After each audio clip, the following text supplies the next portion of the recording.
मतलब मुझे ना कोच नहीं बनना था, to be very frank. Okay. कोई मुझे कोच बोलता था ना हाँ। तो मेरे को बहुत खराब लगता था, क्यों? क्योंकि मेरे प्लेयर बनने आया था। आई मस्ट से कि विनोद दादा, विनायक माने के जो भाई थे उस टाइम पे, he supported me, helping me, मेरे साथ आते थे। आई थिंक विनायक ने भी काफी मोटिवेट किया, वसीम जाफर ने मेरे को बहुत मोटिवेट किया, बख्शी सर, बहुत सारे लोग। तो वहां से मैं कोचिंग में आया एंड देन वहां से मिरेकल्स हुए। आई कैन से कि जब मैं कोचिंग में आ गया ना तो मुझे लगता है कि मेरे लाइफ का पूरा डायमेंशन ही चेंज हो गया। And that time was very tough.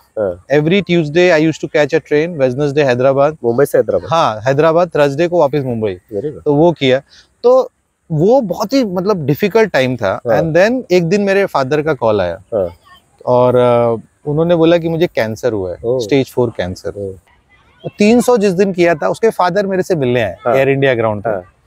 और मुझे अभी भी याद है कि मैंने उनको बिठाया और मैं उनको लेके गया मेरे घर पे, एंड ही स्टार्टेड क्राइंग। जोर जोर से एकदम इमोशनल हो गए, हाथ वाथ पकड़ के। नमस्कार, गोष्ट चॅम्पियनशिपच्या नव्या भागात आपलं स्वागत करतो।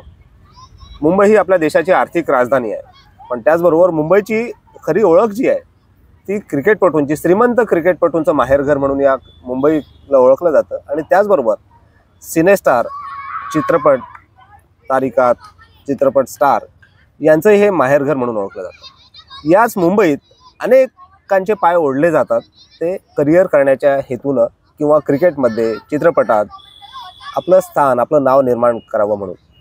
आणि आज आपल्यासोबत आपले जे चॅम्पियन व्यक्ती आहेत ज्वाला सिंग, तेही याच उद्देशाने मुंबईत आले होते। मला वाटते 20-25 वर्षांपूर्वी, 1995 साली, 29 इयर्स, या 29 इयर्स अगो। ज्वाला सिंग, आपलं स्वागत गोष्ट चॅम्पियनशिपच्या या नव्या भागात।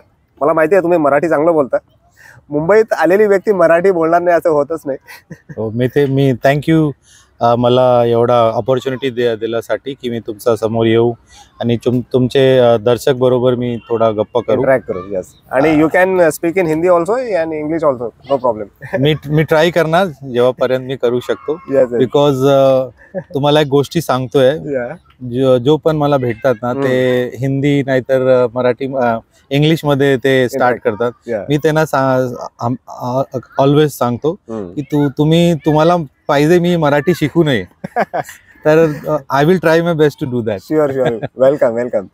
तर आपण ज्वाला सिंग यांची जर्नी आपल्याला जाणून घ्यायची की मुंबईत कुठल्या उद्देशाने येण्याचा त्यांनी निर्णय घेतला, तो किती कठीण होता, पण ती जर्नी आपण दुसऱ्या भागात जाणून घेऊयात। आपण पहिली जर्नी त्यांची जी आहे ॲज अ क्रिकेट कोच, मुंबईत आले होते क्रिकेटपटू बनण्याच्या उद्देशाने, पण ते क्रिकेट प्रशिक्षक झाले यशस्वी। आणि आज आपल्याला माहिती आहे की त्यांचा शिष्य भारताकडून खेळतोय, यशस्वी जायसवाल, IPL मध्ये राजस्थान रॉयल्सकडनं खेळतोय। इतरही अनेक क्रिकेटपटू आहेत जे त्यांच्या या प्रशिक्षण हे जे केंद्र आहेत तिथे ज्या नेट्स आहेत तिथून तयार झाले आहेत, आणि आज त्यांच्यामुळे सरांना एक वेगळी ओळख मिळाली असं म्हटलं तर वावगं ठरणार नाही। बीइंग प्लेयर करके आए थे तो हम नेक्स्ट एपिसोड में जानेंगे, लेकिन एज अ कोच करके तेव्हा केव्हा वाटलं की नाही आपण कोचिंग पण करावं? आठवतो तो पहिला दिवस आणि पहिला क्रिकेटपटू जो ज्याला तुम्ही टिप्स दिल्या असतील? मी साई मध्ये होतो, स्पोर्ट्स अथॉरिटी ऑफ इंडिया मध्ये होतो। You did NIS? नाही, तिकडे ॲज अ प्लेयर होतो मी, कांदिवलीला। ओके। तर तिकडे होतो आणि आमचे कोच होते बक्षी सर, देवाशिष बक्षी सर। तर त्यावेळी ना मला खूप फायनान्शियल इश्यू होते। ओके। म्हणजे माझा पण कंडिशन, कधीची गोष्ट असेल? 2001। ओके, म्हणजे 5-6 वर्ष तुम्ही इथे क्रिकेट शिकल्यानंतर मग ते डिसिजन घेतलं ड्यू टू व्हेरियस रिझन्स? हा, म्हणजे रिझन होता माझ्याकडे पैसे नाही होते, स्ट्रेट फॉरवर्ड। ओके। म्हणजे मुंबई मध्ये राहायला पैसे नाही होते, म्हणजे ना राहायची सोय होती ना म्हणजे जेवणचे पैसे होते। तर मला काहीतरी तुम्हाला केलं पाहिजे ना। बट तुम्ही एकटाच राहत होता? हो हो, फॅमिली वगैरे काही नाही। मी क्रिकेटसाठी आलेलो 1995 मध्ये, आणि 2-3-4 वर्ष खूप चांगले गेले, बरोबर। पण मी डेस्परेट होतो लवकर खेळण्यासाठी, हो, कुठेतरी म्हणजे सेटल व्हायसाठी। तर त्यामुळे मी ओव्हर प्रॅक्टिस करायचा, मला माहित नाही होता कितीपर्यंत प्रॅक्टिस करायचा, आणि डाएट वगैरे काही होत नाही होता। समोसा पाव, वडापाव, मिसल पाव, आणि I use to bowl fast. Okay. So left arm pacer. Okay. मी सादाश्रमला होतो। अच्छा। तर मी डेस्परेट होतो आणि त्यामुळे मी इंजर्ड झालो। म्हणजे पहिले मला बॅक इंजरी झाला, नंतर ग्रॉइंग इंजरी झाला, आणि ती गोष्टी मी माझा पॅरेंट्सला सांगू नाही शकत म्हणजे आमच्या गावामध्ये काय आहे की तुम्ही सांगितलं तुम्ही आता नाही खेळत आहे आणि काही पण रिझन असेल तर ते स्ट्रेट फॉरवर्ड सांगणार कम बॅक. बरोबर. आणि मी म्हणजे आमचा फॅमिली स्टेटस ठीकठाक होता, म्हणजे ओके, चांगला आमचा शेती वगैरे होता. आणि माझे पॅरेंट तर वेटिंग मध्ये होते की कधी रिटर्न आणि ही स्टडीज जॉईन कर. तो माझा पैशाचा खूप प्रॉब्लेम होता, कारण की मी मला पॅरेंट्सला काय वाटायचं, क्रिकेटर व्हायचंय की एज्युकेशन मध्येच काहीतरी करायचं? मला वाटतं वडील डॉक्टर होते, त्यांची तशी इच्छा असेल कदाचित. माझे वडील वेटरनरी डॉक्टर होते आणि त्यांची इच्छा होती की मी IAS ऑफिसर बनू. म्हणजे माझा ब्रेन चांगला होता, म्हणजे one night student I use to get around 80% like that. अच्छा. सो देन मला पैशाचा खूप प्रॉब्लेम झाला. 2-3 वर्ष माझ्या फादरने मला सपोर्ट केला, पण मला तो चांगला नाही वाटायचा. म्हणजे my father was like earning 6,000 rupees a month that time. तर मला माहित होता my father is working so hard. तर मी त्यांची जास्ती डिस्कस नाही करायचा, म्हणजे माझा प्रॉब्लेम काय. तर मी इंजर्ड झालो आणि मला खूप त्रास झाला. आणि नंतर माझे कोच होते देवाशीष बक्षी सर, साईमध्ये, कांदिवलीमध्ये. तर त्यांना मी सांगायचं सर मला जरा प्रॉब्लेम आहे. तर त्यांनी सांगितलं बांगलादेश, नाव ही इन बांगलादेश गव्हर्नमेंट अकॅडमी. सर ते सांगितले तर तुला पाहिजे तर मुलांना शिकवा. त्यांचा कोचिंग होती, तर मी तिकडे त्यांना सपोर्ट करायला ऍज अ कोच म्हणून पहिली अपॉर्च्युनिटी कोणी दिली? त्यांनी दिले, सरांनी दिले. आणि ते ऑलवेज मला सांगत तुझ्याकडे कोचिंगचा खूप चांगला टच आहे. अच्छा. तर मी स्टार्ट केलं. कशामुळे आला सर? किंवा हार्डली एक 5-6 वर्ष क्रिकेट खेळून झाले असतील, तर ती नॅक जी असते कोचिंगची किंवा टॅलेंट टॅप करायची किंवा त्यांना गाईड करायची, टिप्स द्यायची, ते कुठून आलं असेल? म्हणजे माझ्याकडे ना एक जिद होता, आतापर्यंत तोच आहे. एकदा काय झाला, एक मुलगा होता आणि तो कुठेतरी आला माझ्याकडे आणि मी बक्षी सरांना सांगितलं ओके की सर म्हणजे ह्याला ऍडमिशन द्या तुमच्या कॉलेजमध्ये. एक कॉलेजचे कोच होते. अच्छा. आणि त्याने सांगितलं हा टीम मध्ये नाही बसेल. हो. तर मला खूप वाईट वाटलं. पण बघायच्या आधीच नाही सांगितलं की? असं 2-3 बॉल बघितला आणि तो रॉ होता. ओके, एकदम त्यांचा काय प्रॉब्लेम नाही. पण माझा ना थोडा असा आहे, म्हणजे I don't want to prove myself wrong. तो मला कसा बसू नाही शकत. तो मैं तर मला वाटला की सर ऐसा कैसे बोल सकते हैं. तो मैंने बोला सर 6 महीना दो, I will come back to you. Oh, very good. And then I train him for 6 months. किती एज असेल त्या मुलाचं तेव्हा? तो अंडर 16 मध्ये होता. तर म्हणजे म्हणजे ऍडमिशन जून-जुलैला असतो ना, तर त्यावेळी त्यांनी रिजेक्ट केला त्याला. आणि मी त्याच्यावर खूप काम केलं. तो पण फास्ट बॉलर होता. आणि तो कल्पेश कोहलीला सिलेक्ट झाला. अच्छा. त्या 6 महिन्यात घेतल्यानंतर कल्पेश कोहली मध्ये सिलेक्ट झाला. आणि तो षटकार ट्रॉफी होता त्यावेळेस, षटकार ट्रॉफी. त्याच्यामध्ये त्यांनी एक इनिंग मध्ये 7 ते 8 विकेट काढला आणि तो मुंबईसाठी सिलेक्ट झाला. कोण तो? आणि त्याचं नाव अंशुमन. अच्छा. तर तो तर सरांनी मला कॉल केला की अरे वो लड़का चाहिए मेरे को कॉलेज. You prove that. ते विसरले त्यांनी काय सांगितलेलं. पण तिथून सुरुवात झाली की ती जी जिद्द होती. तर मला जरा ना कॉन्फिडेंस झाला. मैंने बोला कि यार 6-7 महीने में मुंबई अंडर 16 में सिलेक्ट हो गया, then I have something like that. But first attempt. और बट अगेन मतलब मुझे ना कोच नहीं बनना था, टू बी वेरी फ्रैंक. कोई मुझे कोच बोलता था ना, तो मेरे को बहुत खराब लगता था, क्योंकि मेरे प्लेयर बनने आया था. और कोचेस का मैंने ऐसा लाइफ देखा ना, it's very struggling. If you see still now कि कोचेस को जो मिलता है ना, रिवॉर्ड, सेटिस्फैक्शन, एक अलग बात होती है, लेकिन जो चाहिए रिकॉग्निशन वो शायद नो मनी. आप अगर कोचेस का देखेंगे तो if you go and see any of the coach, their lifestyle is not as good as the players. Yes, till you reach certain level. बाद में अभी तो थोड़ा आ गया, बट अगर आप if you see the coaches और players, wide difference. If you see, मैं नाम लेता हूँ कि suppose Zahir Khan, one of the names. Yes. He came to Mumbai in 1998, I think. I have seen him. And his coach Vidya Paradkar sir. See their financial status and his financial status. You are very true. तो मतलब ये बहुत ही thankless job है. तो coaching में ना, अगर आप किसी कोचेस जो एफर्ट लेते हैं वो अप्रिशिएट भी नहीं किए जाते बहुत बार. वो भी एक फैक्ट है. तो अभी मैंने अभी एक कोई टीवी चैनल पे मैं बैठा था, तो पता नहीं मेरे को बहुत इमोशनल हो गया मैं कि एक कोच की जो जर्नी होती है बहुत डिफिकल्ट है. एक कोच जो होता है ना अपने बच्चे को कभी स्कूल जाते हुए नहीं देखता है, if you think it that way, पूरा टाइम इधर ही करता ना उसको स्कूल जाते हुए देखता है। जैसे मेरी डॉटर है, मैं हार्डली उसको देखता हूँ क्योंकि we left house at that time. ना उसको लाते हुए देखता है और ना उसके ट्यूशंस देखता है। अभी मैंने कल वो मूवी देखा दिस मैदान तो me and my wife went there और हमने मूवी देखा। फाइनली हम लोग लास्ट में जब पिक्चर खत्म हो गया तो ये दिखा कि एक अचीवमेंट है बट रिवॉर्ड नहीं है। लाइफ क्या है? There is no reward for the coaches.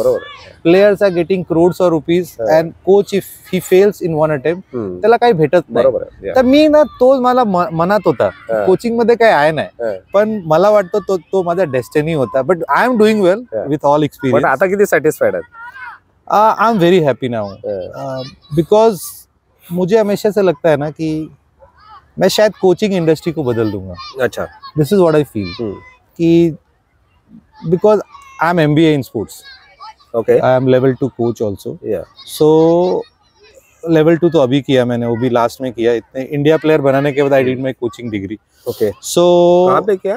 ECB, England Cricket Board. ECB, because I have a branch in England. I started one of the academy in London. So they insisted me like if you want work permit you have to do it. Otherwise मुझे था कि मैं prove करूँ कि without qualification I can make players. Actually Achrekar sir को खुद इतना बड़ा एग्जांपल है जिनके अंडर आप सीखे हो क्रिकेट।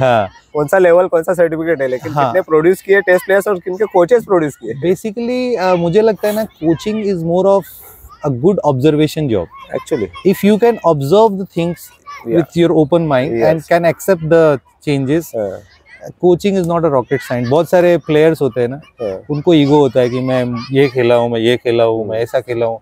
मैं हमेशा कैमरे पे बोलता हूँ कि एक प्लेयर है ना, प्लेयर है, और एक कोच दोनों अलग बात है। आप यू कैन नॉट से कि I have played cricket so I can be a good coach.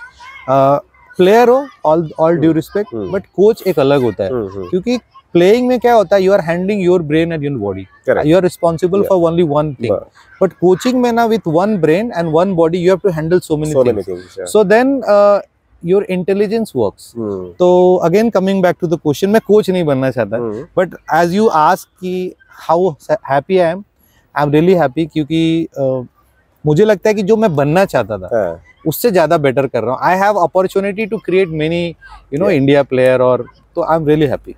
जे मी स्वतः करू नाही शकलो, मी जिथे पोहोचू नाही शकलो तिथे मी आता इतरांना पोहोचवतोय, मोठे सॅटिस्फॅक्शन आहे एका कोच साठी। पण ती जी जर्नी सुरू झाली होती, तो लेफ्ट आर्म पेसर होता एक, त्यानंतर तो कल्पेश कोळी खेळला, 19 खेळला असेल, अजून पुढे खेळला असेल, पण त्यानंतर ऍक्च्युअली एका प्लेयर पासून सुरू झालेली जर्नी नंतर हळूहळू प्लेयर्स वाढत गेले असतील, तुम्ही कोचिंगचे सेंटर्स वेगवेगळ्या ठिकाणी तयार केले असतील, तिथे प्लेयर्सला ग्रूम करणं आणि त्यात काय अडचणी पण आल्या असतील, कारण कुठली जर्नी स्मूथ नसते। खूप अडचणी ऑब्स्ट्रक्शन्स होते। म्हणजे I am the person, I don't react, क्योंकि मुझे ऐसा लगता है कि मुंह से बोल के फायदा नहीं है। तो जब मैंने अपना जैसे मजबूरी में क्रिकेट में आया, I started my journey to organise tours. जब मैं क्रिकेट खेलता था तो मेरे पास ना रहने के लिए घर था, ना खाने के लिए पैसे थे, और ये मैं किसी को बताता भी नहीं था। वाई म्हणजे काय तुम्ही सांगितले तर they will just make fun of you, and many people will say कि यार क्यों मुंबई में क्यों, चले जा गाँव, और ये सजेशंस आते थे मेरे पास। लेकिन एक बार ना मेरे मदर ने एक लेटर लिखा था कि जैसे मैं मुंबई आया, started playing well, school cricket and all, तो वहाँ पे न्यूज़पेपर्स वगैरह में आता था, दैनिक जागरण एंड ऑल, मेरा फोटो आता था। तो मेरी मदर ने ना एक बार मेरे को 1 to N बुलाया, और बहुत ही मतलब घरेलू महिला है, उन्होंने बोला कि बेटा, लेटर भी लिखा था कि तुम्हारा नाम हुआ है काफी, अगर तुम गलती से वापस आ गए तो उतनी बदनामी होगी। तो मुझे ना वो लेटर अभी भी रखा हूँ, लेटर में बहुत अच्छी, हाँ वो लेटर था, अभी भी लेटर है कि तुम्हारा सोनू, मेरा घर का नाम सोनू है, सोनू तुम्हारा बहुत नाम हुआ है, अगर तुम वापस आए तो उतनी बदनामी होगी। तो देन आई थॉट कि मुझे वापस नहीं जाना है, even if I die it's fine, but I will never go back. So in that process अगर मेरा लाइफ अगर मैं देखूं, अभी भी मुझे बिलीव नहीं होता है कि इन 2 years from 1999 when I left Shardashram to 2003, that was the worst part of my life. Okay. क्योंकि क्या हो गया कि जब मैंने स्टार्ट किया तो ठीक ठाक खेल रहा था, तो मुझे पता था मेरे फादर ज्यादा देर तक सपोर्ट नहीं करेंगे। ओके। तो मैं अपना पेपर कटिंग जो भी आता था, हैरिस शील्ड, गाइल शील्ड एंड ऑल, तो मैं देखता था न्यूज़पेपर में आर्टिकल्स आते थे कि यार ये आदमी मुंबई है, इसने ये किया है। तो उसका एड्रेस आता था, एक जनसत्ता न्यूज़पेपर था उस टाइम पे। तो I used to go to their home, उनके घर पे पहुंच जाता था, एड्रेस आता था उसमें? हाँ आता था जनसत्ता में, like Dharavi, like that short में आता था। तो मैं पेपर कटिंग लेके पहुंच जाता था, जैसे कंपनी का नाम, तो लाइक पहुंच जाता था। एक शर्राफ करके थे, उनके घर पे गया था, तो स्ट्रेट अवे अब्यूज्ड मी कि कहाँ से आ गया, लाइक दैट, ऐसे क्या गया, ये क्या है, ये पागलपन है। तो मैं अपने लिए स्पॉन्सरशिप ढूंढता था कि मुझे कोई दे दो, पैसा दे दो, हेल्प मिल जाए। तो वो जर्नी ना बहुत डिफिकल्ट था। वो 1999 to 2003 I lived in a gym. Vakola में एक जिम है, समर जिम। अभी वो जिम हमने टेक ओवर कर लिया। अभी I have made the hostel there. तो मैं वहाँ पे 3 साल रहा। ओके। और जब मैं पहले दिन वहाँ पे गया तो वहाँ पे कम से कम 5000 मॉस्किटोज ने मेरा वेलकम किया। And I just switched off the light and just sleep on the floor. और फिर थोड़ी देर के बाद इतना खुजली होने लगा बॉडी में, तो मैंने लाइट जलाया तो देखा there was so many mosquitoes on my bed. तो थोड़ी देर ऐसे बैठ गया, मैं बोला यहाँ पे रह पाऊंगा क्या? You were alone there? Alone, yes alone. Okay. तो राज कपूर का वो गाना याद आ गया, जीना यहाँ मरना यहाँ, उसके सिवा जाना कहाँ। तो देन मैंने बोला अब जो भी होगा होगा, बट इमेजिन आप करो कि वहां रह के कभी ना मलेरिया हुआ। तो this was me like in those days. अच्छा, बट एक्चुअली जब कोचिंग की बात करेंगे हम, तो कब रियलाइज हुआ एक्चुअली उस प्लेयर को तो आपने ग्रूम किया था, लेकिन यही मेरा लाईफ आहे, कोचिंग ही मेरा लाईफ आहे, कोचिंगच मला आता सर्वस्व याच्यातच झोकून द्यायचं, याच्यातच करायचंय, हे केव्हा रियलाइज झालं आणि त्यासाठी मग काय पुढच्या स्टेप्स कशा घेतल्या? मी कोचिंग मध्ये आलेलो त्यावेळी 2002 मध्ये बक्षी सरांना मी सपोर्ट करायचा। तर त्यांना मी सांगितलं सर मी एक दिवस माझ्या करू काय? अच्छा, सॅटर्डे टू सॅटर्डे। हो, व्हेरी गुड। तर त्या तो अलाउड नाही होता साई मध्ये, म्हणजे पण त्यांनी सांगितलं ठीक आहे तू नेट वगैरे घे आणि तू काय करायचा कर, एक दिवस तू स्वतःची कोचिंग कर। सॉरी थोडा लँग्वेज। सो तो माझ्यासाठी फर्स्ट स्टेप होता। आणि मी जेव्हा कोचिंग करायच्या त्यावेळी तर सर यायचं आणि ते सांगायचं हा अँगल चांगला आहे, हा अँगल चांगला बॅट्समॅन आणि बॉलर बघू शकतो, आणि त्यांनी सांगितलं तू एवढा चांगला NIS कर। तर मी त्यांना सांगितलं मी हे टेम्पररी आहे, मला कोच नाही करायचं। That was funny. आणि देन मी क्रिकेट टूर ऑर्गनाइज चालू केला। मी करायला नाही केला, काहीच नाही केलं। तर मी क्रिकेट टूर ऑर्गनाइज केलं, म्हणजे थोडा पैशांसाठी की थोडा बहुत प्रॉफिट। तर I started taking tour to Nepal, the first step on my life. And I got lot of criticism, a guy who's just 19 and he's taking tours, so big risk. या बरोबर आहे। आणि टूर चांगला टूर व्हायचा त्यावेळी, आणि टूरच्या नंतर ते मुले ना ते रडायचे स्टेशनवर की सर प्लीज आम्हाला तुमच्या बरोबर प्रॅक्टिस करायचं आहे, कंटिन्यू करा। तर मी त्यांना सांगायचं तुम्ही डिफरंट अकॅडमी मधून आलेला आहे, तुमचे जो कोच आहे ना त्यांना चांगला नाही वाटत, दिस इज नॉट गुड। म्हणजे तुम्ही डिफरंट अकॅडमी मी प्रॅक्टिस करतो तुम्ही आणि माझ्याकडे आलेला, तर त्यांना सांगायचं तुम्ही तुमच्या अकॅडमी मध्ये जा, आणि ते जायचं नाही। त्यांना जो एक्सपिरियन्स आला होता टूर मध्ये, तर सगळे जो कोचेस होते मुंबईचे मला शिव देवाला चालू केले, म्हणजे ये मेरा लड़का तोड़ता है, अच्छा नहीं है, like so many things, lot of negativities. तो सैटरडे टू सैटरडे ना मैंने बख्शी सर को बोला कि विल स्टार्ट। तो वहां से मेरा स्टार्ट हुआ, that I started, but still I was playing club cricket, corporate cricket. फिर मैं त्रिपुरा गया, वहां से खेला, क्लब क्रिकेट खेला। देन मैं इंग्लैंड भी गया, एक सीजन वहां खेला। देन हैदराबाद में last try was Hyderabad. Because एक मुझे अभी भी इंसिडेंस याद है, क्रिकेट मेरा अच्छा नहीं चल रहा था, टू बी वेरी फ्रैंक। 2003 का ना वर्ल्ड कप था, तो इंडिया पाकिस्तान मैच चल रहा था। और उस टाइम पे सचिन ने ना अपर कट पे छक्का मारा शोएब अख्तर को, एंड माय फैमिली हम लोग सब बैठ के देख रहे थे। ये बड़ा मेरे लाइफ का टर्निंग पॉइंट है। तो मेरे फादर ना, उनको ये था कि ये मेरा लड़का, बाद में जब उनको इंटरेस्ट आ गया क्रिकेट में, तो लोग उनको बोलते तेरे लड़के को क्रिकेटर बनाने के लिए भेजा है, तो ही वाज आल्सो कि हाँ चलो इट्स गुड। तो उन्होंने ना एक लाइन बोला मुझे, वो मेरे को बहुत टच कर गया। वो बोले दुनिया में बहुत सारे सांप होते हैं, लेकिन मड़ी वाला सांप ना बहुत कम होता है। ओके। और वो मेरे लिए था कि आई एम नॉट अ मड़ी वाला सांप। अच्छा, तो मेरे को बहुत गुस्सा आया, तो आई वाज रियली एंग्री और मैं चला गया बाहर। और 3-4 घंटा ना मेरे को बहुत गुस्सा आया। I started crying. और मैंने ना उस दिन अपने आप को बोला कि इस मंच पे ना मैं पहुंचूंगा जरूर। I don't know how, if not me someone else. वहां से थोड़ा कोचिंग का ना मुझे लगा मेरी बॉडी तो सपोर्ट कर नहीं रही है, इंजरी विंजरी था।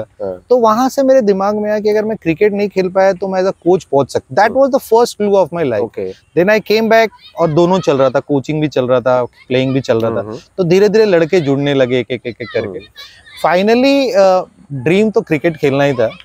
मैं 2008 में हैदराबाद गया। पता तो मुझे चल गया था कि मैं बड़ा क्रिकेट नहीं खेल पाऊंगा, लेकिन क्या होता था, वो न्यूज़पेपर रोज सुबह उठाता था और कोई ना कोई ऐसा प्लेयर का फोटो आता था जो मेरे साथ खेला है कि रणजी ट्रॉफी फाइनल इसने अरे ये तो मेरे साथ खेला है। तो ऐसा लगता था ये कर सकता है तो मैं क्यों। तो आई वाज ट्राइंग कि खेलूंगा। फिर फाइनली एक बार मैं हैदराबाद गया तो वहाँ पे एक कोच है MR बेग सर, अभी वो नहीं रहे, लक्ष्मण के कोच है। अच्छा। तो उन्होंने मुझे बुलाया और ही सॉ मी प्लेइंग। तो बोले मियाँ आप खेल सकते हो। अजहर के भी वो कोच रहे हैं। अच्छा। तो बोले मियाँ आप खेल सकते हो। तो मैं गिव अप ऑलरेडी कर चुका था। तो बोले कि मियाँ आप खेल सकते हो। तो मैंने बोला अरे सर मजाक मत करो। बोले नहीं तुम हैदराबाद आओ, यू प्ले क्लब क्रिकेट, अगर आप अच्छा खेलोगे तो मैं बात करूंगा। तो 1-2 ML जयसिम्हा की जो क्लब है ML, उनकी वाइफ भी आई थी। We had a discussion. So मैं 1-2 साल हैदराबाद गया and that time was very tough. Every Tuesday I used to catch a train, Wednesday Hyderabad, Mumbai से हैदराबाद, हाँ हैदराबाद, थर्सडे को वापस मुंबई। तो वो किया। तो वो बहुत ही मतलब डिफिकल्ट टाइम था। एंड देन एक दिन मेरे फादर का कॉल आया और उन्होंने बोला कि मुझे कैंसर हुआ है, स्टेज 4 कैंसर। अब तो मेरे पैर के नीचे से जमीन हिल गया पूरा कि स्टेज, कभी सोचा नहीं था। Father was very fit. तो उनको मैं मुंबई बुलाया सितंबर 2009, 16 सितंबर, एंड ही एक्सपायर्ड। तो जब वो when he was died around 1.5-2 महीना हिंदुजा हॉस्पिटल में था। अच्छा। तो मैंने ही सारा जो भी एक्सपेंसेस बेयर किया क्योंकि और कोई करने वाला नहीं था। बहुत टफ था मैनेज करना। And then when he was dying ना, तो उन्होंने फिर से वही बात बोला कि मुंबई तुमको भेजा था नाम कमाने, बस इतना ही बोले। तो उस दिन ना मुझे बहुत फिर से वो हुआ कि नहीं अभी करना है। देन उस दिन मुझे लगा व्हेन ही डाइड कि अब क्रिकेट नहीं खेलना है। अच्छा। चाहे कुछ भी हो जाए। Then I stop playing cricket और फिर मैंने रीबिल्ड किया कि मुझे कोचिंग में आना है। वहाँ से second journey, that is the time where I started. मैं इसलिए बता रहा हूँ कि सो मेनी थिंग्स, मोटिव क्या था। फिर मैं कोचिंग में आया एंड जब मैं कोचिंग में आया मैंने फिर डिसाइड किया फुल फ्लैज कोचिंग करूंगा।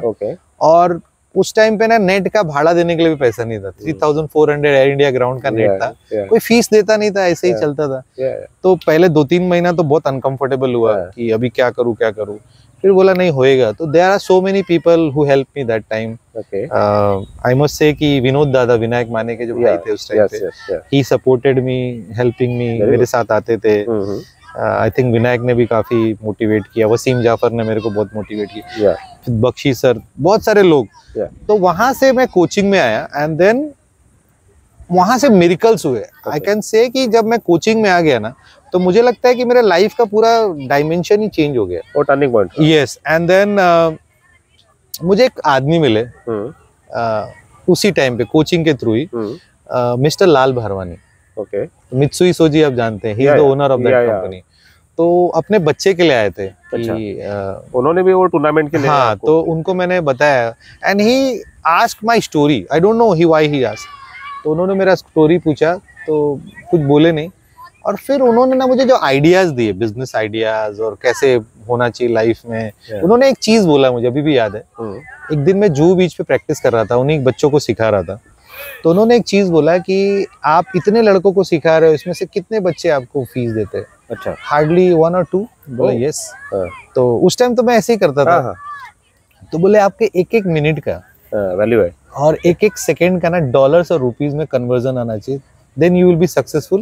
Otherwise when you will be old, nobody will come to see you. People will take you granted. Nobody will come to see you. And then I see this thing what's happening today's world. तो वहाँ से बहुत सारी चीजें हुई and then I started my full-fledged academy and he sponsored me so many things. फिर वहाँ से धीरे धीरे बच्चे आने लगे and then how I become a full-time proper coach. इस जर्नी में यशस्वी को कैसा ढूंढा आपने? वैसे ही चल रहा था। 2010 में मैंने लॉन्च किया अपना प्रैक्टिस एकेडमी छोटा सा। देन मैं लड़के ढूंढ रहा था, जैसे ही कोई दिखता था अच्छा मैं उसके पीछे पड़ जाता था। तो 3-4 लड़कों पे मैंने एक्सपेरिमेंट किया, बट वो मुझे आउटकम मिला नहीं जो मुझे चाहिए था। तो 2013 का दिसंबर मुझे अभी भी याद है। मैं साउथ अफ्रीका से आया था कहीं से कुछ, एंड देन मेरा आदत क्या है कि जब मैं आता हूँ कहीं से तो पहले मैं एकेडमी जाऊंगा या कोई मैच को जाऊंगा। तो देन मैं गया था, आजाद मैदान में गया था। और वहाँ पे फिर हम लोग का मैच खत्म हो गया, तो आजाद मैदान में बहुत सारे अपने पिचेस हैं। तो मेरा एक दोस्त है मुन्ना, मेरे साथ क्लब क्रिकेट खेलता था, अपोलो क्रिकेट क्लब में हम साथ में खेलते थे। तो उसको देख के ना मैं नेट की तरफ चला गया, और फिर नेट में ना एक लड़का राइट हैंडेड बैट्समैन बैटिंग कर रहा था। तो वो बहुत कंप्लेन कर रहा था कि विकेट म्हणजे विकेट चांगला नाही, काय माली लोक काय करतात। तर तो मी त्याला सांगितलं, म्हणजे मुन्नाला सांगितलं की हा बघ केवढा कंप्लेन करतोय, आणि विकेट चांगला आहे आणि बॉलर चांगला आहे, तो बॅट्समॅन डिसाइड करतो। म्हणजे तो चांगला असेल तर बॉलर ऑर्डिनरी आहे आणि विकेट पण ठीक आहे। आणि तोच मी त्याला बोलत होतो, तर एक लेफ्ट हँडेड मुलगा तो नेट मध्ये गेला आणि तो चांगला खेळायला लागला। त्याच विकेटवर तुम्ही अगेन तो रिपीट केला की बघ हा केवढा चांगला खेळतो आणि तो केवढा कंप्लेंट करत होता। तर त्यांनी सांगितलं ज्वाला भाई इसका बहुत वांदा चल रहा है। तो ये पता नहीं किधर से है, यूपी से है। ते यशस्वीचा पहला इंटरेक्शन, फर्स्ट इंस्ट्रक्शन इसका वांदा चल रहा है। वो नेट में था, मैं बाहर, नेट के बाहर। तो बोला क्या वांदा चल रहा है? तो बोला कि सर ज्वाला भाई ये इधर किधर टेंट में रहता है और पता नहीं क्या करता है, क्या करता है, और हम लोग के साथ आता है शाम को प्रैक्टिस करने। मेरे को तो डर लगता है कहीं इसके, छोटा सा था एकदम 12.5। तो कहीं कुछ हो नहीं जाए, कोई ट्रेजेडी ना हो जाए। तो ऐसे बात कर रहे थे, तब तक वो बाहर निकला, यशस्वी बाहर निकला, और मैंने उसको ऐसे, मैं वॉक कर गया उसकी तरफ, बोला इधर आ। तो मैं बोला तेरा नाम क्या है? तो हेलमेट निकाला, वो मुझे अभी भी वो दिख रहा है विजुअल्स। बोला सर यशस्वी जायसवाल। तो मैं बोला किधर रहता है? तो बोला सर सामने टेंट, ऐसा उंगली दिखा है, छोटा सा था, ऐसा उंगली दिखा है। बोला टेंट में क्यों रहता है, तेरे माँ बाप किधर है? तो बोला सर वो गाँव में रहते हैं। बोला इधर तेरा है कोई? बोलता कोई नहीं है। तो बोला तू क्यों है इधर? तो बोला सर मुझे क्रिकेट खेलना है, वही मिल नहीं रहा है। तो पहला इंप्रेशन जो मेरा था, मैं सोचा कि जूता वूता देखा पुराना फटा। मैं बोला तुझे जूता चाहिए? बोला नहीं सर मेरे को जूता तो चाहिए, लेकिन मेरे को क्रिकेट खेलना है। अच्छा। तो मैंने उसको बोला अहमदाबाद स्पोर्ट्स चले जा, मेरा नाम लेके, वहाँ मेरा एक अकाउंट चलता है। और ये फिर बोला जाते जाते बोला तूने कुछ खेला है क्या? तो बोला सर हैरी शील्ड खेला था। ऑलरेडी खेला था। हाँ। तो बोला क्या किया था? तो बोला 200 किया था और 8 विकेट निकाला था। तो I started laughing on me, अपने आप पे ना मैं स्माइल किया। मुझे लगा कि आपका जर्नी याद आया होगा। हाँ, नहीं वो तो अलग रीजन था, दूसरा रीजन था। मुझे लगा he is trying to impress me. जैसे होता है ना 200 किया, एकदम बच्चे झूठ बोलते हैं। तो मैं बोला चल अभी कंफर्म करते। बोला 200 का पेपर में आया था क्या? तो बोला हाँ सर। तो मिड डे में ही आया था। अच्छा। मिड डे और एक उर्दू न्यूज़पेपर। तो मैंने बोला वो पेपर में जो आया था ना, लेके आना, मेरे घर पे आना। थर्सडे का डे था। और फिर मैं देखता हूँ क्या करूंगा, और जाके अहमदाबाद से मेरा नाम लेके जूता ले लेना, मेरा नंबर है। तो जूता वूता ले लिया, and then he came on Thursday. अच्छा। सो मैंने देखा उसका पेपर में ऐसा लपेट के प्लास्टिक में। तो मैं बोला तू 200 किया था, तो तेरे को मुंबई अंडर 14 के प्रॉब्लम्स में क्यों नहीं लिया? तो उसने जो बताया ना एकदम सिमिलर मेरा था। कि कोई बताता नहीं, कोई करता नहीं। एंड देन उसका एक इशू था कि कुछ लोगों ने उसको एक टूर्नामेंट खिलाने के लिए उसका मुंबई का नकली बर्थ सर्टिफिकेट बना के MCA में जमा कर दिया। तो that was the biggest problem. अच्छा। And he was not aware. अच्छा। जैसे अभी समझो आप कोच हो, और आपने बोला चल ये टूर्नामेंट खेल, और ऑर्गेनाइजर ने बोला कि बर्थ सर्टिफिकेट चाहिए और सबमिट कर दिया। हाँ, तो उसने क्या किया, अच्छा ठीक है कंप्यूटर से ऐसे फेक सर्टिफिकेट, और मुंबई बॉर्न का, तो मुंबई का तो था नहीं, वो तो भदोही का था। तो बोला सर ऐसा ऐसा था, और लोग बोलते हैं अभी तू खेल मत, अगर तू खेलेगा तो तेरे पे पुलिस कंप्लेंट हो जाएगा, और तेरे को पुलिस पकड़ के ले जाएगी, और इसलिए मैं सर कोई ऑफिशियल मैच ही नहीं खेल रहा हूँ। अच्छा। तो then I called so many people to confirm. तो लोगों ने बताया उसका क्या इशू है। तो उस टाइम ना कोई जैसे ही उसका नाम मैं किसी से लेता था, लोग उल्टा ही बोलते थे उसका 2 बर्थ सर्टिफिकेट है, आप इसको लो मत, आपका गलत इमेज क्रिएट होगा, एकदम गलत इमेज। देन मैंने जब पूरा उसका स्टोरी देख लिया, बाद में डॉक्यूमेंट वगैरह वेरीफाई कर लिया, और ऑफ कोर्स उसका स्टोरी मेरे से काफी मैचिंग था कि वो वहाँ से आया था, आजाद मैदान में रह रहा था, उसके माँ बाप नहीं थे, उसके माँ बाप हार्डली 1000 रुपये भेजते थे, तो वहाँ पे रहता था, छोटा मोटा काम भी करता था। तो देन वहां से उसका मेरा चालू हुआ, and then there was a गाइल शील्ड। मिलने के थोड़े दिन के बाद ही गाइल शील्ड। ओके।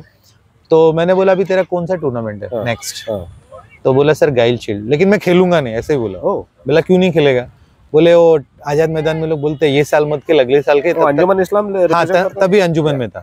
तो बोला ये साल मत खेल, अगले साल खेल, अगले साल तक तेरा मामला ठंडा हो जाएगा। तो बोला कौन सा मामला तेरा ठंडा हो जाएगा, तेरा कुछ प्रॉब्लम ही नहीं है। मैं उसको कन्विंस कर रहा था कि ये सर्टिफिकेट लोगों ने बनाया है, वी विल प्रूव इट। कि उसमें थोड़े बाद में उन्हें देखे तो 2-3 स्पेलिंग एरर्स थे।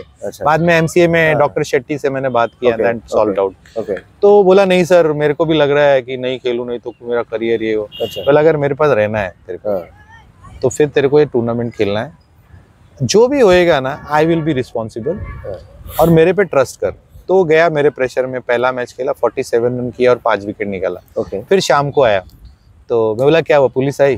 बोला नहीं सर। बोला कोई हुआ कुछ? बोला नहीं सर। बोला नेक्स्ट मैच में कुछ कर। फिर नेक्स्ट मैच में उसने 319 नॉट आउट किया और 13 विकेट निकाला। और फिर मैंने लिम्का बुक वालों से बात करके रिकॉर्ड भी बनाया। एंड देन उसी टाइम ना उसके फादर आए थे, एक्चुअली उसको ले जाने आए थे। उसका टर्निंग पॉइंट जो था, क्योंकि वो लोग परेशान हो गए थे। वही दिसंबर 2013, अभी 13 नहीं, सेम वही उसी, ये 10-15 दिन का ही चल रहा है। I jumped in and his father was already plan to take him back, क्योंकि वो गाइल शील्ड नहीं खेलने वाला था। तो उसका प्लान था कि मैं चले जाऊं अभी, फिर बाद में आऊंगा। उस समय पे आप नहीं मिलते थे उसको, तो शायद तो वो उसका था कि अभी फादर आ रहे हैं, क्योंकि ये उसने डिसाइड किया था कि ये सीजन नहीं खेलूंगा। लोगों ने उसको बोला कि नेक्स्ट ईयर आ, तब तक सब भूल जाएंगे, और मैंने फोर्स किया गाइल शील्ड खेलने के लिए।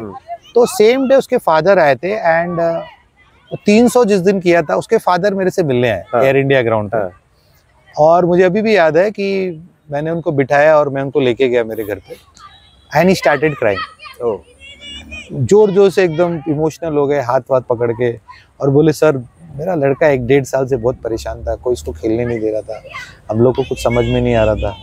अभी ये आपका लड़का है, आपको जो इससे कराना है कराओ, वेरी गुड, ये आपका बच्चा है, आप इसको जो मतलब whatever you want to do, और आगे जो भी रहेगा आप देखोगे, आपकी मर्जी से सब चलेगा। एंड वही एक डे था जिस दिन मैं उससे आई मीन फाइनली वो मेरे पास छोड़ के गए, और then everybody knows the journey how it happened. तो मैंने उसको अपने घर पे लाया, आजाद मैदान से घर पे लाया।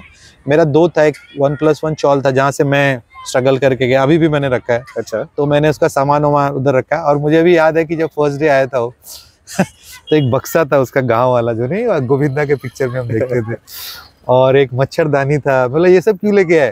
बोलता अरे सर मैं इसमें तो सोऊंगा। बोला हट, अभी तो अच्छी जगह रह रहा है, डोंट वरी। तो फिर वो वहां से जर्नी स्टार्ट हुआ, एंड देन मैं बिगेस्ट बोलूंगा उसमें जो कंट्रीब्यूशन है that goes to my wife. अच्छा। क्योंकि विदाउट हर सपोर्ट 2013 में आई वाज अनमैरिड। तो जब 2-3 महीना गुजर गया तो लोग ना मुझे आके बहुत कुछ बोलते थे कि अरे तू क्या पागलपन कर रहा है, एक 12 साल के लड़के को अकेले अपने घर पे रखा है, कल को उसको कुछ हो गया, कल को समझो नहीं बन पाया, तो ये उसके पेरेंट्स आज बहुत अच्छा बात कर रहे हैं, दे विल रिएक्ट कि मैंने मेरा लड़के का जिंदगी खराब कर दिया, या इतने छोटा बच्चे को रखना इनलीगल है, अगर कभी किसी ने पुलिस केस कर दिया। तो मेरी मदर फोन करती थी हमेशा कि उसको कब निकाल रहे हो। अच्छा। तो मैं गुस्सा करता था, और वो बोलती तू किसी का सुनता नहीं, ये भी नहीं सुनेगा, लेकिन निकाल दे, वो तेरे लिए अच्छा रहेगा। मैं बोला नहीं मैं किसी का नहीं सुना मैं। तो I talk to my wife, मैंने बोला देखो एक चीज मुझे पता था, अगर वाइफ ने सपोर्ट नहीं किया तो फिर मेरे लिए बहुत मुश्किल है। तो मैंने उनको बोला, हमारी एंगेजमेंट हो गई थी उस टाइम पे, तो मैंने उनको बोला कि देखो ऐसा है, this is my journey, what I told you, ये सब शेयर किया। मुझे चाहिए कि यार एक लड़का मैं बनाऊं, इंडिया प्लेयर बनाऊं, और आई नीड योर कोऑपरेशन। तो उसने हाँ बोल दिया, और इट्स वेरी डिफिकल्ट क्योंकि हमारी शादी 2014 में।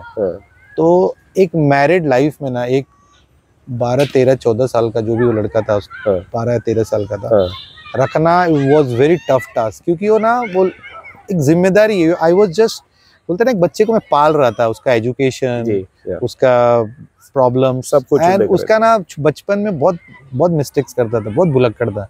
एक बार वो पूरा का पूरा अपना फाइल एक बस में भूल के आ गया। फाइल डॉक्यूमेंट्स थे, सारे डॉक्यूमेंट, आधार कार्ड, वो मुझे 1-2 घंटे तक बताया नहीं। फिर मैं गया, लकीली वो वापस मिल गया। एक बार पूरा किट बैग छोड़ के आ गया, और एक बार हमारे घर का गैस छोड़ के, खुला छोड़ के चला गया। My God. तो बहुत डिफिकल्ट था। तो मुझे लगता है कि वो सारा जो इरिटेशन था मेरे वाइफ ने हैंडल किया, एंड मुझे लगता है that was the one of the very supportive part जो मैं credit, otherwise it won't be possible, otherwise बहुत मुश्किल है। बट ये जो अलग अलग हरकतें करता था यशस्वी बचपन से, क्रिकेट में अभी भी हम देखते, लेकिन हार्डवर्किंग भी था और स्ट्रगल भी उसने देखा था, और बहुत सारे सुना भी हमने कि उसने बहुत सारे काम किया। तो इसमें कितनी रियलिटी कि उसने सही में वो काम किए, या 2013 के पहले वो आजाद मैदान में रहता था। और आजाद मैदान, हाउस आजाद मैदान, वहाँ पे टेंट में रहा है। देखिए, टेंट में रहना आसान नहीं होता, इट्स वेरी डिफिकल्ट, क्योंकि मैं खुद रहा हूँ तो मुझे पता है कि कितने चैलेंजेस आते हैं ऐसी जगहों पे। तो 1-1.5 साल 2 साल जो भी हो रहा है वहाँ पे उसने वो मेहनत किया है। लेकिन जो आज की जो मीडिया डिस्कस करती है वो अलग करती है। अच्छा, जैसे अगर आप मीडिया में देखेंगे, खास तौर पर जो आता है कि उसने पानीपुरी बेचा, उसके फादर के साथ पानीपुरी बेचा, ये भी आता है। अच्छा, हाँ, ये सारी जो चीजें यहाँ रहते नहीं। तो मैं वही बोल रहा हूँ कि उसमें कुछ पार्ट सही है। अच्छा, कि वो आजाद मैदान मेरे से before entering me in his life, he struggled a lot। कि आजाद मैदान में रहना, मालियों के साथ रहना, बारिश में, सब बहुत डिफिकल्ट है। लेकिन वो एक छोटा सा, अगर मैं बोलूँ तो that was the smallest part. और उस टाइम पे क्रिकेटर नहीं था, वो एक स्ट्रगलर था, आया था। तो वो स्ट्रगल जो आज बताते हैं ना, वो कुछ ज्यादा बताते हैं। And I must tell you कि कभी कभी क्या होता है ना, ये मिसगाइडिंग भी है। क्यों होता है? क्योंकि लोगों को क्या लगता है, ये तो 3 साल अभी इंडिया अंडर-19 के पहले पानीपुरी बेचता था। और कभी कभी ऐसा आता है कि उसके फादर के साथ करता था। तो उसके फादर 2013 से लेके 2022 12 जनवरी 2022 का यशस्वी मेरे घर पे रहता था। 2013 टू 22 जनवरी तक। फिर उसने घर ले लिया, तो फिर मैंने वो बोला मुझे पेरेंट्स के साथ रहना है, बोला ओके फाइन, दैट्स फाइन। तो तभी हो गया। और उसके फादर इस जर्नी में, मेरे और यशस्वी के जर्नी में, he came Mumbai only 5 times, I can count it. एक बार आए थे जब वो उसका पासपोर्ट बनाना था, मुझे दिलीप वेंकसरकर सर ने उससे पहले आए थे जब वापस लेके जाने के लिए। हाँ, वो उसको मैं नहीं काउंट करूंगा, दैट वाज वो तो वहां से स्टार्ट है। सो फर्स्ट टाइम आए थे पासपोर्ट बनाने के लिए, दिलीप सर ने मुझे बोला कि इसको इंग्लैंड लेके जाना है, दिलीप वेंकसरकर। हाँ, मैंने उनको मिलाया, तो मैं बोला ठीक है। तो पासपोर्ट बनाने के लिए उनका साइन चाहिए था। तो first time, second time he came in my marriage, मेरी शादी में आए। थर्ड टाइम उसका एक बर्थडे था, उसमें आए। अच्छा। 4th time under-19 world cup के बाद है, और 5th टाइम ये जब शिफ्ट करना था तब है। तो this is the whole thing. तो जो मीडिया में आता है कि वो अपने फादर के साथ पानीपुरी बेचता था, या लोग बोलते हैं, बहुत सारे लोग बोलते हैं अरे वो तो पानीपुरी सेलर था, दैट इज एब्सोल्युटली फॉल्स। उसने जो भी किया है वो 2013 के पहले किया है, और बाद में उसको भी बुरा लगता था। बाद में जब वो अंडर-19 वर्ल्ड कप में बहुत मीडिया हमारे पास आ रही थी, तो मुझे बोलता था अरे सर बार बार नहीं। तो मैंने वहां से कट ऑफ किया पहले, थोड़ा बहुत मैंने बोला बस करो अब इसको। करेक्ट। और अभी भी वो आता है। तो आई थिंक ये मिसगाइडिंग है कहीं ना कहीं, क्योंकि होता क्या है कि अभी मेरी क्रिकेट एकेडमी है, बहुत सारे बच्चे आ जाते हैं, बोलते हैं हम भी ये सब काम कर लेंगे, आप मुझे अपने घर में रख लो और सिखा दो। तो आई कैन डू दैट। एक शॉर्टकट दिखता है सबको। सो मैं उन लोगों को बताता हूँ ये रियलिटी नहीं, रियलिटी है कि 2013 से लेके 2022 तक उस पर बहुत काम किया है। और कोई भी बच्चा without facilities, you are a cricket sports reporter, आज क्रिकेट का इतना महंगा खेल है कि अगर आप बैट्समैन हो तो एटलीस्ट आपका साल का 40 से 50-60 हज़ार का तो किट होगा एक्चुअली, एवरेज लेवल पे शूज आते हैं। तो ये कोई मैं बोलना चाहता हूँ कि स्ट्रगल एक पार्ट है और क्रिकेट की जर्नी एक पार्ट है। तो that is how it is. पण हे यशस्वीचं स्ट्रगल पण आपण बघितला, पण तुम्ही जेव्हा त्याला घरी आणलं आणि त्या पिरियडमध्ये घरी ठेवलं होतं, तेव्हा त्याच्यावर ॲक्च्युअली क्रिकेटिंग गायडन्स करत होता, त्याला वर्क करत होता, तर यशस्वीचे जो मोल्ड होता त्याचा हॅरी शील्ड मधला परफॉर्मन्स, गाईल शील्ड मधला परफॉर्मन्स असेल, मग मुंबई अंडर 14, 16, 19 खेळ असेल, तर केव्हा तुम्हाला रिअलाइज झालं की याच्यामध्ये काहीतरी वेगळं पोटेन्शियल आहे? तो ना कांगा लीग होता एक मॅच, आणि तो मी ना त्याला बॉलिंग मशीन, त्यावेळी बॉलिंग मशीन नवीन फॅसिलिटी नाही होता। अच्छा। तर मी त्याला मीरा रोड मध्ये एक अकॅडमी आहे ना, तिकडे घेऊन जायचा बॉलिंग मशीन। ओके। तर सुरुवातीला मी त्याला front foot cover drive, straight drive, flick shot वर वर्क करायचं आम्ही. तर एक दिवस मला आला थॉट की पूल शॉट मारू शकतो का चांगला पेसवर. तर मी 85 माइल्स मध्ये मशीन सेट केला आणि त्याला सांगितलं की आता पूल शॉट. तर 2-3 शॉट त्यांनी खूप चांगले मारले आणि 1-2 बॉल त्यांना खूप लागला आणि तो पडून गेला. तर मी त्याला सांगायचं चल गेट अप चल उठ. अच्छा, डोंट सी युअर पेन. तर त्या दिवशी मला वाटलं की हा कांगा लीग ए डिव्हिजन खेळू शकतो. ए डिव्हिजन. तर मी ना खूप कन्व्हिन्स केला माझ्या. तेव्हा तो अंडर 16 नाही 13 वर्षाचा होता. अच्छा, तेव्हाची गोष्ट. 5-6 महिन्याचा आत. म्हणजे कांगा लीग जुलै असतो ना, तर जुलै ऑगस्ट 2014. तर तो मुस्लिम युनायटेड वर राहायचा ना, तर त्याचे कॅप्टन होते असलम शेख. अच्छा, तर त्यांना मी सांगितलं की असलम भाई यशस्वी को खिलाओगे क्या. तो ही स्टार्टेड लाफिंग. बोले अरे ज्वाला भाई कुछ भी मत बोलो. मैं बोला प्रैक्टिस में बुलाते हो, बैटिंग देते हो, बॉलिंग कराते हो, तो मैच क्यों नहीं खिला सकते. तो बोला अरे सर कांगा लीग अलग है. तो फिर ऐसे ही मैं बोला ठीक है. फिर दिलीप सर से एक बार ऐसे बातचीत हुआ तो दिलीप सर बोले तू उसको किधर खिला रहा, क्योंकि मैं उनसे बहुत कन्वर्सेशन करता था यशस्वी के बारे में. तो मैं बोला सर ए डिवीजन. तो बोला ए डिवीजन मत खिला, नीचे खिला. मैं बोला सर 85 माइल्स पे पूल मारता है, मतलब ए डिवीजन में है उसके पास 120-25 से ज्यादा कोई डालता नहीं है. बिल्कुल. तो सर वो खेल सकते. बोले ठीक है चल. तो असलम पहले उसको 2-3 मैच खिलाया नहीं. फर्स्ट मैच 2-3 मैच नहीं खिलाया. तो एक दिन मैं असलम को बोला असलम भाई they lost I think 1 or 2 games. अच्छा. बोला असलम भाई एक मैच वैसे भी तो हार रहे हो, एक मैच और हारोगे, मेरे लिए हार जाओ. तो बोला अरे यार ऐसा क्यों बोल रहे हो. तो उनको थोड़ा लगा ही फील्ड बैड. तो उन्होंने बोला ठीक है मैं इसको चांस देगा. अच्छा. बट उनका इंटेंशन थोड़ा अलग था. ही वांटेड कि यार क्यों बोल रहा है कि इसको ए डिवीजन खिलाना. तो उसको ना डीवाई पाटिल के अगेंस्ट खिलाया. बेस्ट बॉलिंग अटॅक इन ए डिव्हिजन. Best team. तो मेरे को मेसेज किया उन्होंने. त्यांनी मला मेसेज केला की उद्या तुम्ही या आणि मॅच बघा. अच्छा. मी त्याला डीवाय चा मॅच कुठे होती. DY Patil university. ओके. तर डीवाय पाटीलचा बॉलिंग प्रवीण तांबे, इक्बाल अब्दुल्ला, शेमल वेंगणकर आणि महाराष्ट्राचा चांगला फास्ट बॉलर होता. ओके. तर त्या इयरला ना कांगा लीग 1.5 दिवसाची होती. अच्छा. तो 2014-15 मध्ये कांगा लीग 1.5 डेचा टुर्नामेंट होता. ओके. 1.5 दिवसाची. हो, म्हणजे दुपारी आणि फुल डे. एकच वर्ष झाला तो. आफ्टर लंच सुरू व्हायची आणि तर आता म्हणजे मी राहायचा सांताक्रूज मध्ये आणि मॅच डीवाय पाटीलला. तर मला वाटलं चल उद्या जाऊ. म्हणजे तिथे गेला आणि बॅटिंग नाही आली तर काय.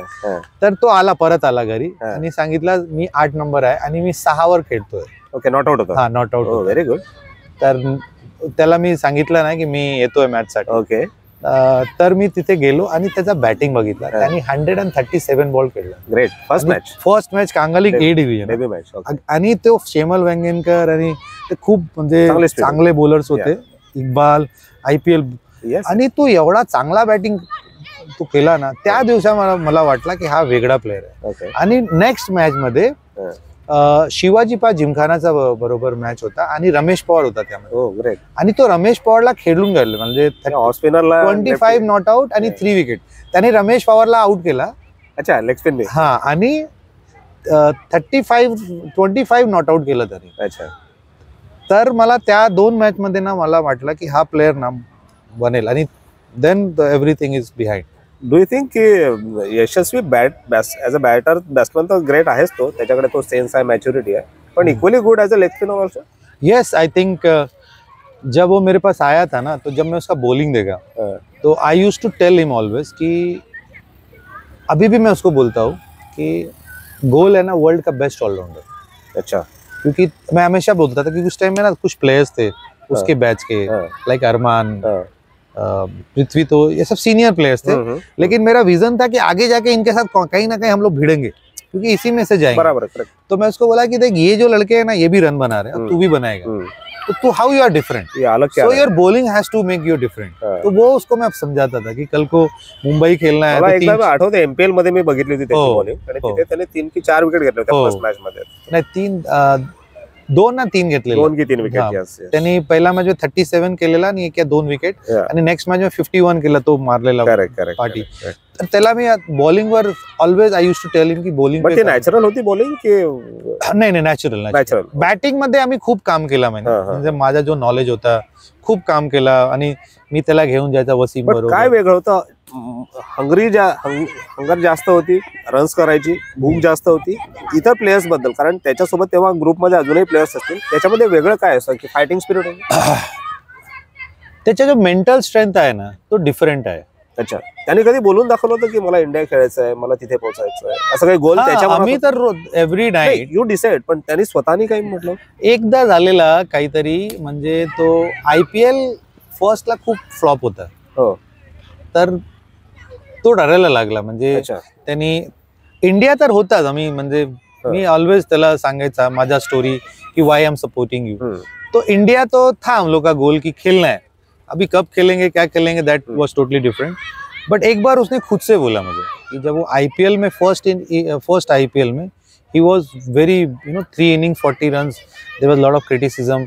और उस टाइम ना I was very angry on him. बहुत बार ऐसा हुआ है कि 2-3 महीना मैंने उससे बात नहीं किया है, क्योंकि जो मैं बोलता था ना उल्टा करता था. उसने बाल वाल बढ़ा लिए थे. If you see his first IPL, तो मैं उसको हमेशा बोलता था बाल क्यों बढ़ा है, बाल काट, ये काट. तो काटता नहीं था. तो मैं बोला, मैं उसको I used to write lot of messages कि उस टाइम पे कोविड का टाइम था. तो जब वो IPL से फेल होके आया, 3 मैच में 40 रन किया, एक में 35 किया था, 34 किया, 35 इन IPL अगेंस्ट दिल्ली डेयरडेविल्स. तभी डेयरडेविल्स नाम था उनका. सो हम लोग मुंबई आया and I was in Gorakhpur. तो मैंने बहुत महीने के बाद वो कॉल करता था अपने काम के लिए, मैं अच्छा ये चाहिए चल ठीक है. But I was not talking to him in cricket world. Cricket के टॉपिक में बात ही नहीं करता था, because I wanted him to realise कि भाई मैं angry on you. When he will come, तो ही स्टार्टेड क्राइंग. बोला सर मेरा करियर खत्म हो गया, अब तो मैं आगे कुछ होने वाला नहीं है. तो फिर उसने एक चीज बोला सर मैं अगर इंडिया नहीं खेला ना तो आई विल डाई. तो फिर मेरे को झटका है सर, अगर मैं इंडिया नहीं खेला तो 2020 कोविड टाइम कि सर, क्योंकि IPL फ्लॉप होना इज अ बिग थिंग. अगर if you are not getting another opportunity, and that time there was no domestic cricket, और that was the biggest opportunity. तो मुझे बोला कि सर अगर मैं इंडिया नहीं खेला ना तो आई विल डाई, और कोई ऑप्शन नहीं है. तो फिर मेरे को वापस I enter in life. Many time it happened कि मैं थोड़ा ऊपर नीचे संभाल लिया. तो मैं बोला एक काम कर, मैं बोला वाई. तो मेरे को भी थोड़ा इमोशनल हो गया, and he started crying very badly over phone. और उस टाइम मुंबई में अकेला था, हम लोग गोरखपुर गए थे, फ्लैट में अकेला था. तो मैं मेरे घर में था, तो मैं 2-3 जन को बोला जरा घर पे नजर रख ले, लाइक दैट कि कुछ करना ले. तो मैंने बोला कल एक काम कर, तेरा फ्लाइट पकड़ and you come to Gorakhpur, तो वील अगेन बाउंस बैक. तो मैंने उसको गोरखपुर बुलाया, और फिर वहां से हम लोग ने अलग जर्नी किया. यानी he scored many runs in IPL 2, fastest 50 किया. तो उस दिन जो बोला ना, मुझे थोड़ा सा प्रेशर आया कि यार ये एक्चुअली जैसा बोल रहा है, ये अगर सच में नहीं हुआ तो his Dzire level is so high. तो ये सब इंसिडेंट्स हुए हैं.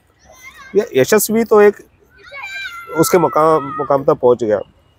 IPL खेळला, मुंबईकडनं तर मोठा प्लेयर झालेलाच आहे.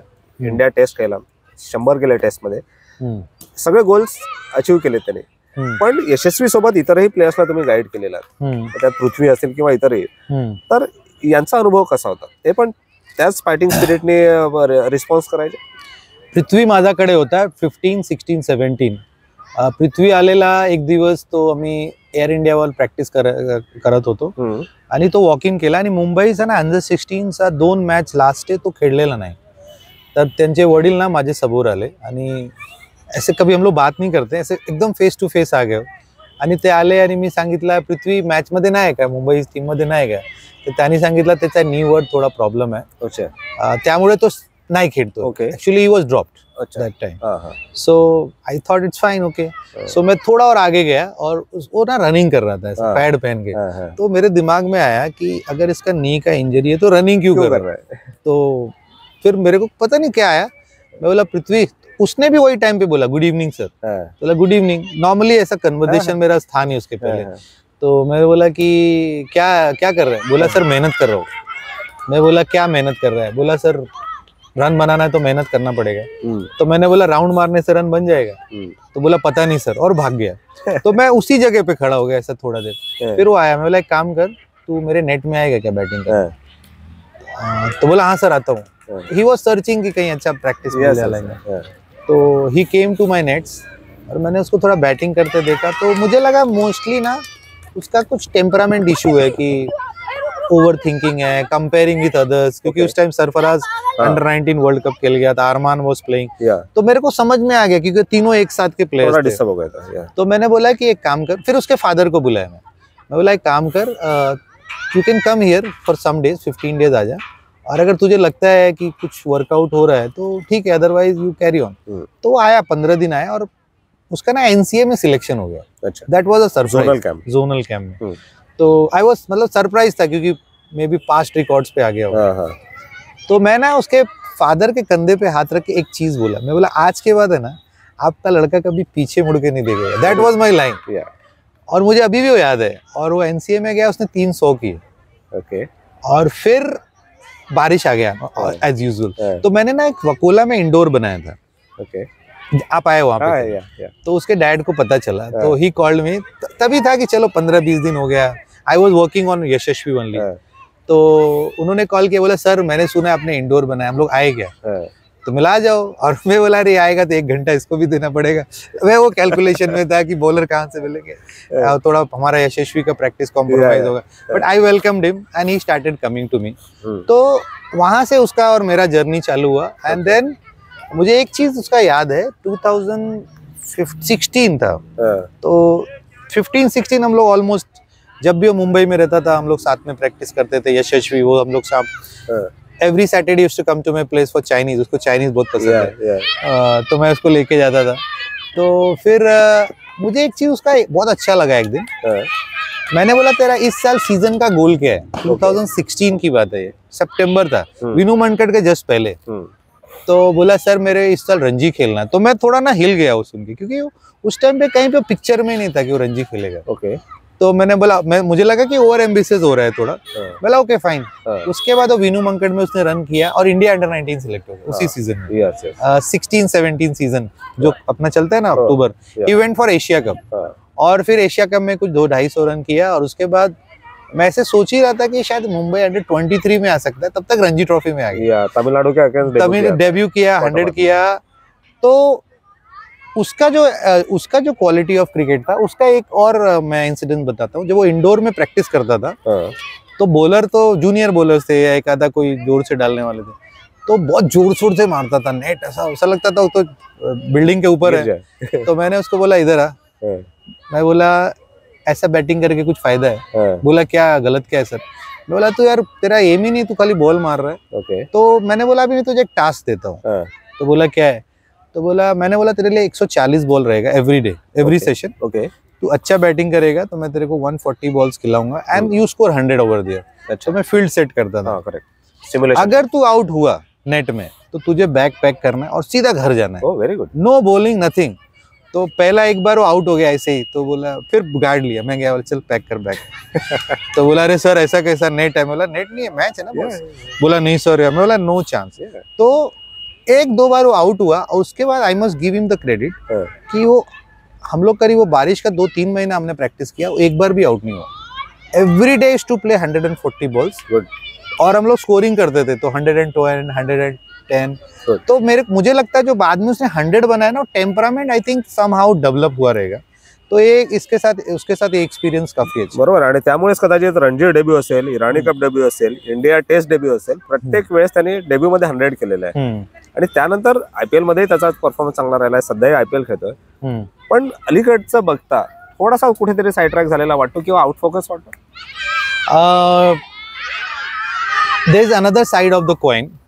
2018 मध्ये जो वर्ल्ड कप तो खेळला, I was expecting that he will come back and we'll have a good session again because that really motivated me. मला खूप मोटिवेशन झाला की तो इंडिया अंडर 19 खेळला. त्या टाइम मी त्याला लीड केला, कॅप्टन झाला. आणि त्या टाइम ना मी त्याला खूप चांगला म्हणजे मी बघायचा आणि we had lot of good conversation. त्याचा वडील पंकजभाई आहे तो आहे and we had a good bonding. But तो आलाच नाही म्हणजे अंडर 19 वर्ल्ड कपचा नंतर मी त्याला बघितलंच नाही. अच्छा. I was very surprise. मी खूप एक्साइट होतो की तो येणार. आम्ही तो प्रॅक्टिस त्याचा म्हणजे यशस्वी तर बाद नंतर झाला. तर आय वॉज व्हेरी डिसअपॉइंटेड. लाईक जर तो, त्यामुळे मी सांगतो त्याचा जो प्रोसेस आहे काही ना काही तो कॉम्प्रोमाइज झालेला आहे, त्याचा फिटनेस, त्याचा I don't know, I don't want because he is one of my student, but I feel तो प्रोसेस त्यांनी फॉलो केलेला होता त्यावेळी, आणि ज्या प्रोसेसला तो तिकडे पोहोचलेला होता, काही कुठे ना कुठे तर तो कॉम्प्रोमाइज झालेला आहे आणि तो दिसत आहे, म्हणजे फिटनेस मध्ये तुम्ही बघू शकता. पण बिंग अ कोच, आता तुम्ही हा सेटअप आहे, वेगवेगळ्या अकॅडमीज आहेत, शेकडो मुलं खेळत आहेत, तर नवीन जनरेशन मध्ये असे कोण प्रॉमिसिंग वाटते की जे पुढचा यशस्वी होऊ शकतील किंवा मुंबईसाठी खेळतील, भारतासाठी खेळतील? खूप आहे. आता अयाज खान एक मुलगा आहे, अंडर-25 मध्ये, दिव्यांश सक्सेना माझ्याकडे आहे, ऑलरेडी रणजी ट्रॉफी खेळलाय. आता मी आय एम व्हेरी एक्साइटेड, आवेश खान NC अंडर-19 मध्ये सिलेक्ट झालेला आहे, आणि तुमचा तो आता मला एक जॉईन केलेला आहे मुलगा प्रखर चतुर्वेदी, त्यांनी 400 केला तो आता विनू मंकड मध्ये, तो पण माझा बरोबर आहे. एक विदर्भाचा मुलगा आहे अमन मुकाडे. अच्छा. तर आता एक इंटरेस्टिंग फॅक्ट आहे, आता आम्ही काल डिस्कस करत होतो, इंडियाचा ओपनर यशस्वी, मुंबईचा ओपनर पृथ्वी, मुंबई अंडर-23 चा ओपनर दिव्यांश सक्सेना, आणि मुंबई अंडर-19 चा ओपनर आवेश खान, सगळे आमचा म्हणजे आमच्या अकॅडमी मध्ये प्रॅक्टिस करतात. आणि इंग्लंड अंडर-19 चा एक मुलगा आहे हमजा शेख, तो पण माझ्याकडे येतो. आणि कर्नाटकाचा तो, मला असा वाटतोय की ओपनिंगचा जो म्हणजे एक फॅक्टरी सारखा आम्ही करतोय, ते कोण इंडियामध्ये जाणार त्याच्यासाठी, आणि प्लेयर्स रिस्पॉन्स पण देतात, त्यामुळे परफॉर्मन्स पण. हो. एक लास्ट प्रश्न या फर्स्ट पहिल्या भागात मी विचारतोय की बिंग अ कोच आता किती सॅटिस्फॅक्टरी वाटते, की जेव्हा वाटायचं सुरुवातीला की नाही हे आपला हा ट्रॅक आपल्यासाठी नाही आहे, आपण आलो वेगळ्यासाठी होतो, करतो काहीतरी वेगळं आहे, पण आता या सिच्युएशनला पोहोचल्यावर काय वाटतं? आय थिंक म्हणजे तो हंगर ऑलवेज तुमच्याकडे पाहिजे. खूप कोचेस आहेत ज्यांना म्हणजे सक्सेस लेट भेटलाय, म्हणजे तुम्ही जर कोचेस बघा तर 50-60 मध्ये त्यांनी काहीतरी अचीवमेंट त्यांना भेटणं आहे. I am lucky, like I got success in my 40s. So I think माझ्याकडे मोठी जबाबदारी आहे, जिम्मेदारी आहे की मी अजून इंडियासाठी प्लेयर देऊ, मुंबईसाठी देऊ, आणि तुम्ही जर माझा ड्रीम आहे 11 India players. If I can achieve that I will be very very happy. आणि second part, I must say the coaches should always having the same financial strength what players have.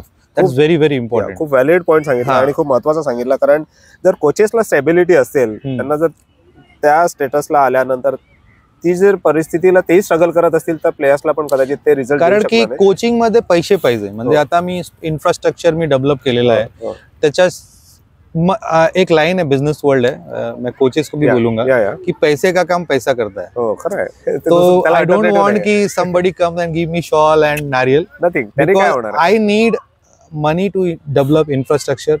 In my academy there are around 50 people working. So I need to run the show. और ये बोलने के लिए होता है. If you see the, again I'm coming back on the balance partner too tough, because if you see the coaches, I'm really sad to see a lot of coaches. Correct. I did a lot of research on coaches. I meet a lot of coaches all over the India and I go to their houses. मैंने ऐसे बहुत सारे coaches देखे ना जिनके घर पे furniture नहीं है. They are the coaches of state team. They're very sad. Correct. तो there is very very less rewards. आप बताओ ना, BCCI ने कोच के लिए भी कोई अवार्ड रखना चाहिए. If somebody is good, valid suggestion. I'm saying I must tell you one thing कि when I was struggling कि मेरे को नेट का भाड़ा देने के लिए पैसा नहीं था, मैच फीस कोई नहीं जमा करता था, मैं बिस्किट खिलाता था लड़कों को, पार्ले जी. किसी ने टिप्स दिया था when I started कि तेरे पास बच्चे नहीं आते ना तो एक पार्ले जी का बिस्किट लेके जा, उनको दे तो नेक्स्ट टाइम बिस्किट खाने के लिए आएंगे.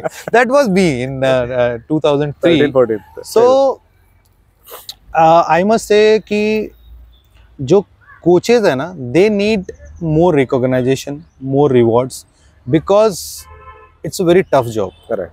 And it's very thankless job. तो मैं हमेशा बोलूँगा कि जो भी कोचेस इस चीज़ को सुन रहे हैं, आप इमोशनल रहो, मेहनत करो, but you look after yourself. B practical. खूप महत्वाची जी गोष्ट सांगितली की कोचेसनी पण तेही तेवढीच मेहनत घेत असतात, पण त्यांनाही तेच life more I must tell you, I'm sorry to interrupt. No.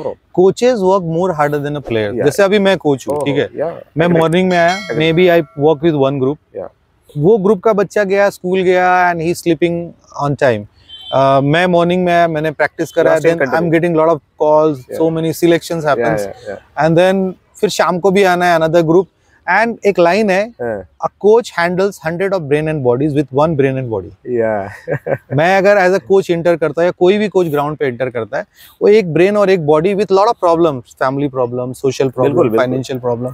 And मैं हमेशा बोलता हूँ कि अगर फोर्ब्स में आ सकता है कि ही is the richest cricketer of the world, why not coach, why not, that is also one of the job. तो मुझे लगता है कहीं ना कहीं ये डायमेंशंस बदलने चाहिए और कोच शॉल और नारियल के ऊपर जाना चाहिए। नक्कीच या पहिल्या भागाची सांगता करताना खूप महत्त्वाची गोष्ट सांगितली की कोचला केवळ रिस्पेक्ट आणि रेकग्निशनच आवश्यक नाही, तर त्यांना ते मॉनिटरी बेनिफिट्स पण मिळायला पाहिजे, त्यांना ते स्टेटस पण मिळालं पाहिजे। आणि खूप महत्त्वाचं आहे कारण आपण बघतो की काही अशा अनेक खेळाडू आहेत जे देशासाठी खेळलेले आहेत पण नंतर त्यांना स्ट्रगल करावं लागलंय, कोचिंग केल्यानंतरही स्ट्रगल करावं लागलंय, ती परिस्थिती कुठेतरी बदलायला पाहिजे।